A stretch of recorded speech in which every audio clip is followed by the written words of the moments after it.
Hi dear friend, कैसे हो?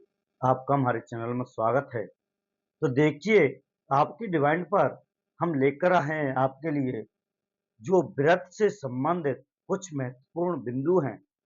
जैसे कि अपन लेते हैं व्रत में परिधि, व्रत की परिधि, व्रत का क्षेत्रफल और यानी कि उसमें कुछ और भी आते हैं, यानी कि व्रत खंड, त्रज खंड और भी इस तरह से उसमें व्रत से संबंधित जो भी महत्वपूर्ण तथ्य हैं, उनको आज देखते हैं। तो देखिए दोस्तों, अपन बात करें एक व्रत, तो देखिए हम इसे एक व्रत कहते हैं। क्या हमारे पास ये एक व्रत बनकर तैयार हो गया? देखिए व्रत में क्या है कि कुछ महत्वपूर्ण बातें हैं जो कि कुछ महत्वपूर्ण हैं। देखिए व्रत में जीवा को लेकर या क्षेत्रफल, आयतन, देखिए तो इसमें अपन बात करें, सबसे पहले तो इसमें एक केंद्र बिंदु होता है। क्या होता है? केंद्र बिंदु। तो इसमें केंद्र बिंदु है हमारे पास। तो देखिए ये हो गया केंद्र बिंदु। क्या दोस्तों? केंद्र बिंदु। तो देखिए हमारे पास एक वृत्त के अंदर क्या होता है, एक केंद्र बिंदु होता है जो कि बिल्कुल वृत्त के बिल्कुल ठीक में बीचा बीच में होता है। तो देखिए हमारे पास एक वृत्त बनकर तैयार हो गया है। देखिए इसमें ये हो गया आपका केंद्र बिंदु। देखिए वृत्त में एक केंद्र बिंदु हो गया। अब अपन बात करें कि वृत्त की त्रिज्या। तो देखिए वृत्त की त्रिज्या कौन सी होती है? देखिए इस केंद्र बिंदु से हम कहीं पर भी परिधि से मिलाने वाले रेखाखंड को या केंद्र से परिधि तक जाने वाली रेखा को हम इसे जीवा कहते हैं। वो सॉरी, त्रिज्या कहते हैं। क्या? त्रिज्या। देखना हमारे पास ये एक तैयार त्रिज्या हो गई। देखिए बात करें, हमारे पास एक ये भी वृत्त है। देखिए हम इस त्रिज्या को हम ऐसे भी, इस तरह से भी, यानी किसी तरह से भी अपन बना सकते हैं। क्या? इस त्रिज्या को चाहे ऊपर के लिए या नीचे के लिए, यानी कि केंद्र से होकर, यानी केंद्र से और परिधि तक की दूरी को त्रिज्या कहते हैं। देखिए त्रिज्या को हम आर से दर्शाते हैं। वृत्त के अंदर हम त्रिज्या को किससे दर्शाते हैं? आर से दर्शाते हैं। अब देखिए बात करें वृत्त की जीवा। तो देखना हमारे पास वृत्त की जीवा की बात करें, देखिए ये भी एक वृत्त है। अगर वृत्त की जीवा की बात करें तो देखिए कहीं पर भी हम जीवा बना सकते हैं। देखिए ये भी एक वृत्त की जीवा है। क्या है? यह भी एक हमारे पास वृत्त की जीवा है। देखना यह भी एक जीवा है, वृत्त की जीवा है।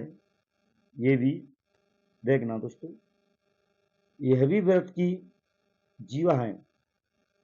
देखिए हमारे पास जिसमें वृत्त की जीवा को दर्शाया गया है, इन सभी लाइनों को हम वृत्त की जीवा कहते हैं। तो देखना एक वृत्त की जीवा कितनी हो सकती हैं, यानी कि एक वृत्त की जीवा की बात करें हम, तो एक वृत्त की जीवा अनेक हो सकती हैं। देखिए यदि क्वेश्चन आ जाता है एक वृत्त की जीवा हो सकती है, तो वृत्त की जीवा की बात करें हम, तो वृत्त की जीवा अनेक हो सकती हैं। पर लेकिन बात करें यानी वृत्त का व्यास, देखना एक बार इसे मिटा दूं। देखना इसी तरीके से हम इसी में बताते हैं। हमारे पास एक वृत्त है, तो यहां से यहां तक ये हो गई त्रिज्या, हो गया त्रिज्या। अब देखना अगर जीवाओं की बात करें तो हमारे पास व्रत है। देखना व्रत की जीवा कहीं पर भी इस परिधि को इस परिधि से मिला दे। देखना व्रत की जीवा अगर हम बात करें तो इस तरह से भी व्रत की जीवा बना सकते हैं। देखना, ये व्रत की जीवा हैं। क्या हैं? ये व्रत की जीवा हैं दोस्तों। देखना, इस तरह से हम व्रत की जीवा बना सकते हैं। तो व्रत क्या है ये? जीवा। जीवा है।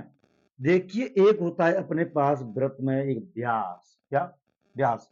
देखिए, जो केंद्र बिंदु है अपने पास, इस केंद्र बिंदु से होकर जाने वाली सबसे बड़ी जीवा, क्या? इस व्रत से व्रत के केंद्र बिंदु से होकर जाने वाली सबसे बड़ी रेखा को व्यास कहते हैं। व्यास की बात करें तो व्रत की सबसे बड़ी जीवा व्यास कहलाती है।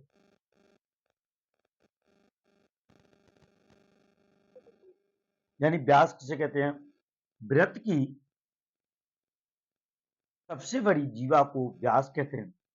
देखना, जो व्यास है हमारा, बिल्कुल केंद्र से होकर गुजरेगा। हमारे पास केंद्र बिंदु ये रहा, तो इसे अपन व्यास कहेंगे। क्या कहेंगे? व्यास। देखिए, अपन इसे व्यास कहेंगे। अगर बात करें, हम इस तरह से भी व्यास बना सकते हैं।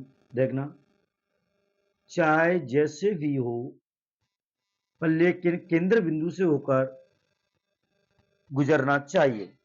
किसी बिंदु से? केंद्र बिंदु से होकर गुजरना चाहिए, उसे हम व्यास कहते हैं। तो हम इसे भी नाम दे सकते हैं। क्या? व्यास।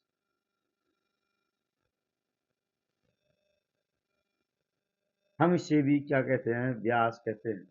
ठीक ना? देखिए, अपने पास बात करें त्रिज्या, तो त्रिज्या ये भी है। और व्यास यानी जीवा की बात करें तो जीवा इस तरीके से होती है। और व्यास केंद्र से होकर जाने वाली वृत्त की सबसे बड़ी जीवा को क्या कहते हैं? व्यास कहते हैं। जी हाँ। तो देखिए, व्यास बात करें हम आड़ा, तिरछा, कैसा भी बना सकते हैं। ठीक ना?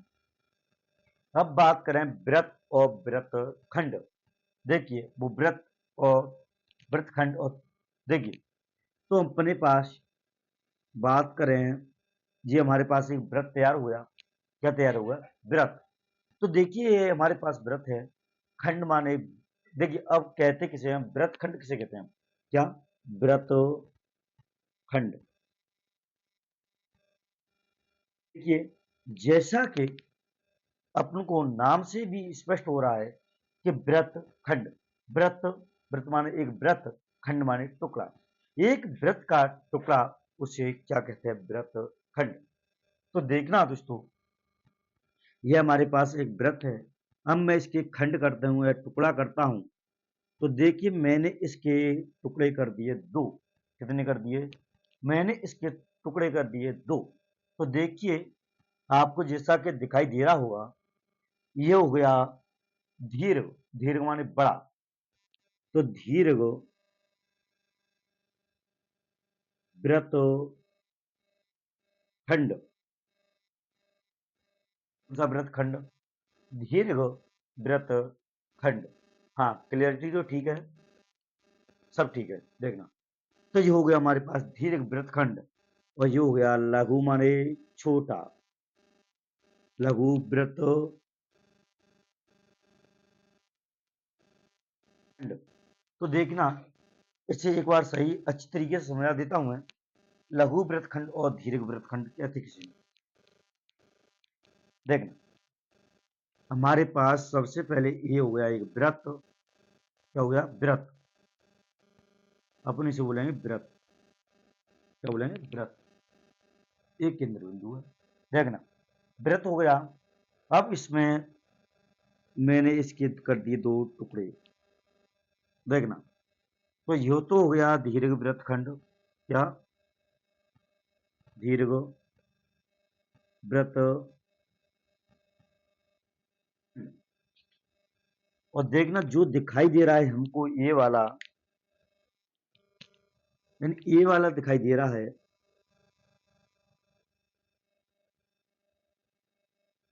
ये क्या हो गया, लघु वृत्त खंड। तो देखना दोस्तों, लघु माने छोटा और दीर्घ माने बड़ा। वृत्त का एक टुकड़ा जो कि दीर्घ दीर्घ माने बड़ा वृत्त खंड हो गया, वही हो गया लघु वृत्त खंड। तो देखना, इस तरीके से आपको लघु वृत्त खंड और दीर्घ वृत्त खंड के अंदर कोई कंफ्यूजन नहीं होना चाहिए। देखना, इसको हम कहते हैं लघु वृत्त खंड, इसको कहते हैं हम दीर्घ वृत्त खंड। ठीक है ना। अब देखिए, और वृत्त यानी अपने पास त्रिज्या हो गई, जो कि इसे आर से रिप्रेजेंट करते हैं, दर्शाते हैं। यानी त्रिज्या हो गया, देखिए जीवा, सभी जीवा हैं इसमें, और व्यास, इससे व्यास को भी जीवा कहते हैं। वृत्त की सबसे बड़ी जीवा व्यास कहलाती है, ये भी व्यास है। दीर्घ वृत्त खंड आपका जो यहां से यहां तक दिखाई दे रहा है, वो जो ग्रीन है, ये क्या हो गया, वह हो गया आपका लघु वृत्त खंड, छोटा वृत्त खंड। देखिए, वृत्त का एक टुकड़ा, ये हो गया दीर्घ वृत्त खंड। अब देखिए त्रज खंड की बात करें हम, कि त्रज खंड किसे कहते हैं। तो देखिए, इसी में ले लेते हैं अपन।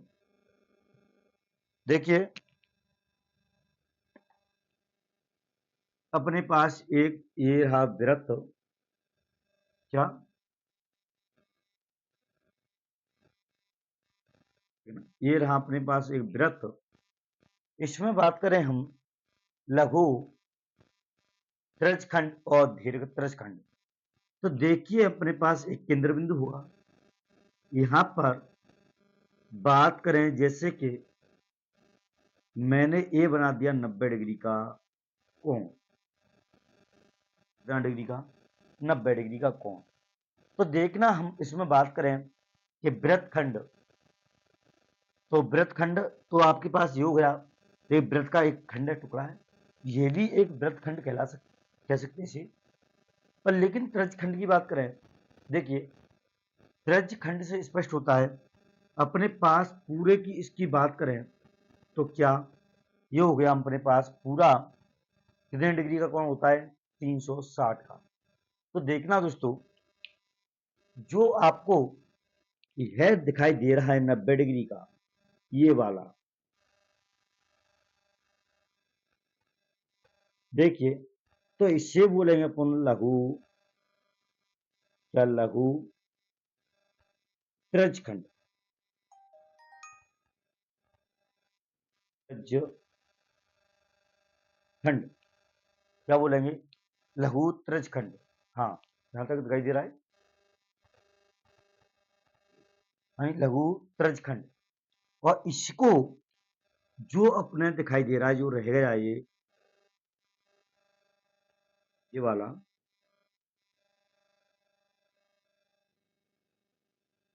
तरीके से ये रह गया हमारे पास, जो कि ब्लैक है, इस क्या बोलेंगे, इसको बोलेंगे अपन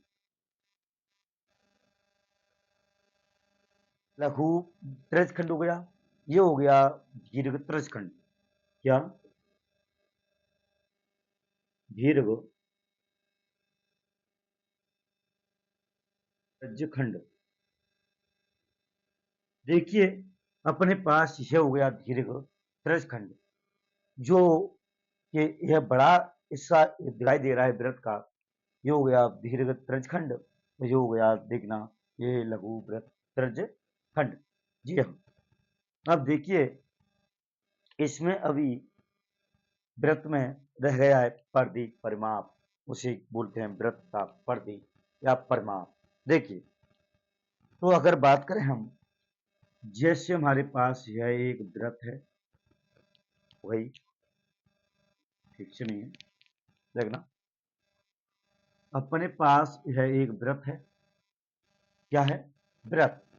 तो देखिए परिधि, अपन वृत्त की परिधि जाने, तो परिधि से भी आप ध्यान रख सकते हैं कि देखिए अपन बात करें पर्दी, पर्दी का मतलब चारों ओर। तो देखिए जो आपने पास ये बाउंड्री है, क्या जो कि जो बाउंड्री है ये, तो देखिए इसे परिधि बोलते हैं। क्या बोलते हैं? परिधि या परिमाप कहते हैं। क्या कहते हैं? परिधि या परिमाप। तो अपन इसको परिधि या परिमाप कहते हैं। अब बात करें वृत्त का क्षेत्रफल। तो देखिए वृत्त के क्षेत्रफल की बात करें, जैसे कि ये रहा अपने पास एक वृत्त। क्या? ये रहा एक वृत्त। देखिए अगर क्षेत्रफल की बात करें, क्षेत्रफल इंग्लिश में बोलते हैं एरिया, यानी एरिया किसे कहते हैं? तो देखिए जो जो वृत्त है ये जितना कवर कर पा रहा है इसको, तो उसे बोलेंगे वृत्त का क्षेत्रफल। जैसे कि इसने इतनी जगह कवर की, क्या की? इतनी जगह कवर की, तो इसको बोलेंगे अपन क्षेत्रफल। क्या बोलेंगे? क्षेत्रफल। क्षेत्रफल। तो देखिए आपको सभी चीज क्लियर हो जानी चाहिए कि परिधि या परिमाप किसे कहते हैं। जो कि हमारे पास जैसे इसका राउंड लगाए अपन, तो कितनी टाइम में तैयार, यानी कितना राउंड है, कितनी जगह है, यानी कि जो बाउंड्री है इसकी उसे बोलते हैं परिधि या परिमाप। बिल्कुल। अगर क्षेत्रफल की बात करें अपन, किसकी? क्षेत्रफल की।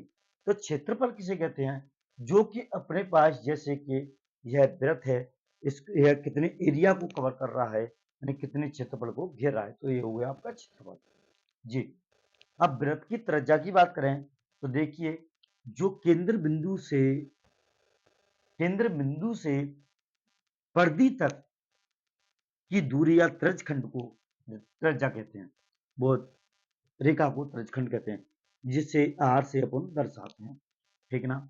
अब वृत्त जीवा किसे कहते हैं? देखिए वृत्त में अपने पास जीवा कई सारी हो सकती हैं, बहुत सी हो सकती हैं, पर लेकिन वृत्त की सबसे बड़ी जीवा होगी वह व्यास होगा। उसे क्या बोलेंगे अपन? व्यास। देखिए व्यास इस तरह से भी बना सकते हैं, इस तरह से भी बना सकते हैं। देखिए इसे भी जीवा कहते हैं, इसको भी जीवा कहेंगे। देखना ये भी मैंने जीवा बना दिया, इसमें जीवा बना दी, ये भी हमारे पास जीवा तैयार होगी। देखिए अब बात करें दीर्घ त्रिज्यखंड, दीर्घ वृत्तखंड और लघु वृत्तखंड। तो देखिए दीर्घ माने बड़ा, जो कि जो एरिया हमें ये दिखाई दे रहा है, ये वाला। क्या? ये वाला। तो अपने पास ये हो गया दीर्घ वृत्तखंड। क्या? दीर्घ वृत्तखंड। और जो कि जो एरिया ये दिखाई दे रहा है हमको, ये हो गया लघु वृत्तखंड। सब चीज हैं वह कंप्लीट हो चुकी हैं। तो इसी तरह की वीडियो पाने के लिए अगर हमारे चैनल पर पहली बार हो तो चैनल को करिए सब्सक्राइब, और जो भी आपके डाउट हैं उसे कमेंट बॉक्स में लिखिए, और मैं उनको उन जो कमेंट बॉक्स आप करें, यानी कमेंट बॉक्स में जो कमेंट रखेंगे आप, उसके सभी के जवाब दिए जाएंगे। तो थैंक यू, धन्यवाद।